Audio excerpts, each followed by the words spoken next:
नमस्कार, आपका स्वागत है मेरी सनातन चैनल पर।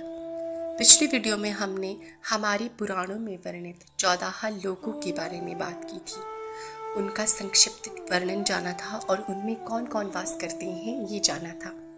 आज की वीडियो में हम कल्प चक्र को जानने का प्रयास करेंगे संक्षिप्त में। तो आइए आरंभ करते हैं।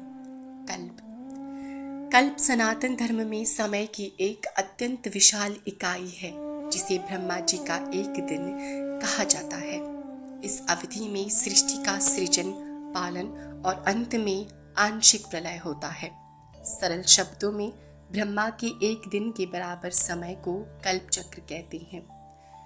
किंतु कल्प चक्र सिर्फ ब्रह्मा जी के दिन वाले भाग में आरंभ होकर अंत हो जाता है, रात्रि वाले भाग में नहीं। संक्षिप्त वर्णन इस प्रकार से है कि कल्प 4.32 अरब बिलियन मानव वर्ष है।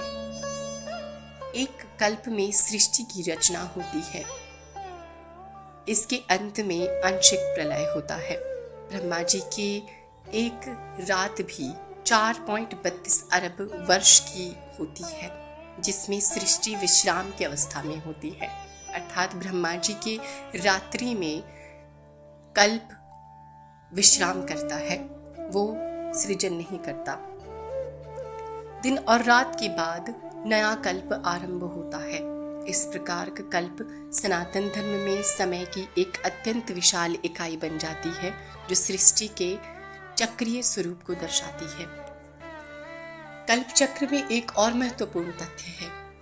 जैसा कि आप सभी को विदित है, हमारी सनातन में कोटि कोटि अर्थात असंख्य ब्रह्मांड हैं और उन असंख्य ब्रह्मांडों के अपने अपने अलग अलग ब्रह्मा होते हैं और उन ब्रह्माओं के असंख्य से लेकर कई सर होते हैं और उतने ही जितने सर ब्रह्मा जी की होंगे उतने ही एक कल्प में युग आएंगे। जिस प्रकार हमारे धर्म के अनुसार हमारे ब्रह्मा जी के 4 मुख हैं अर्थात 4 सिर हैं, तो हमारे कल्प में 4 युग आते हैं।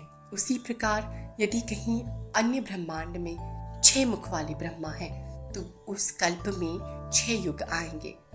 उसी प्रकार यदि किसी अन्य ब्रह्मांड में 1000 ब्रह्मा के मुख हैं तो वहाँ पे 1000 युग आएंगे।